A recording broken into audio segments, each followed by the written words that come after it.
My name is Riley Franz. Thank you. You may proceed with your statement this morning.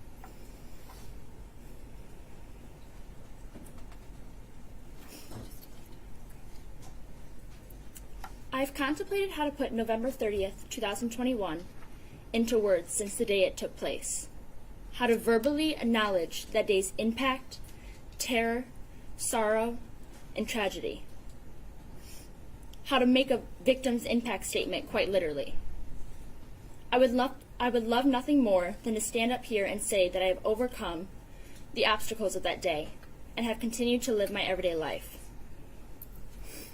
But that would be a lie. November 30th has altered my life in every single aspect. It has changed and molded the way I think, the way I feel, and the way I act. I can no longer sleep without having flashbacks of a bullet entering one side of my neck and exiting the other. I feel limited on what I can do at 19 years old because of the thoughts running through my head. My entire existence has been consumed by fear, and that I will once again have to experience the pain and the suffering that I felt on November 30th. I used to love attending school, where I would learn and create connections with others. I now experience panic attacks nearly every day when I have to attend university. I can no longer sit in a classroom and focus and take notes like many students around me. Now when I sit at a school, I feel anxious, checking for all my exits, highly in tune with all movements inside and outside the classroom, flinching at every sound from the walking upstairs to a pencil dropping, and counting down the minutes until I feel that I can breathe again. I cannot remember what it's like to feel safe and secure in any space that I occupy. I often cancel plans because I fear leaving the comfort of my home and my family.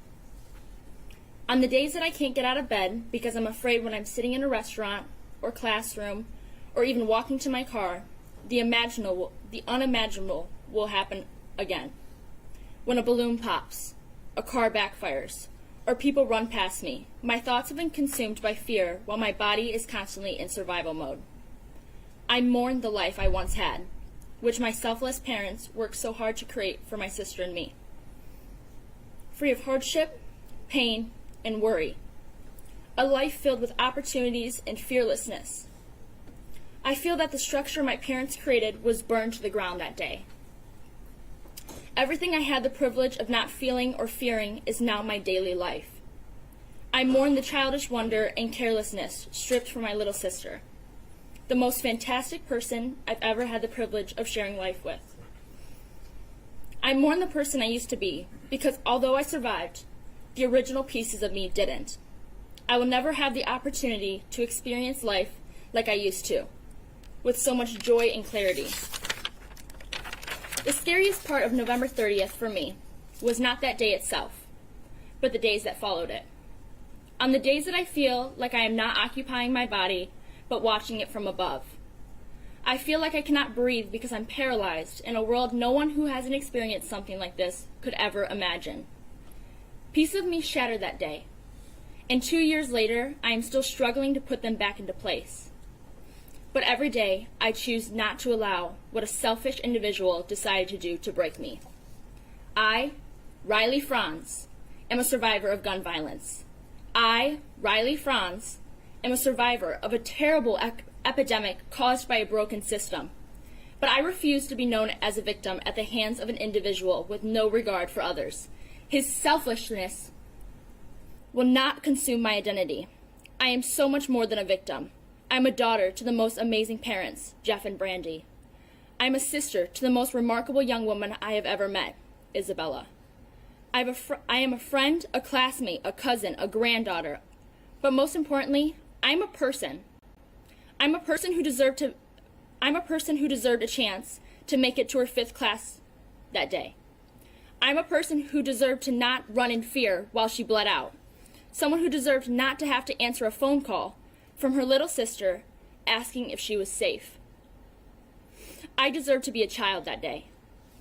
A student who made it to her class, not someone's target practice.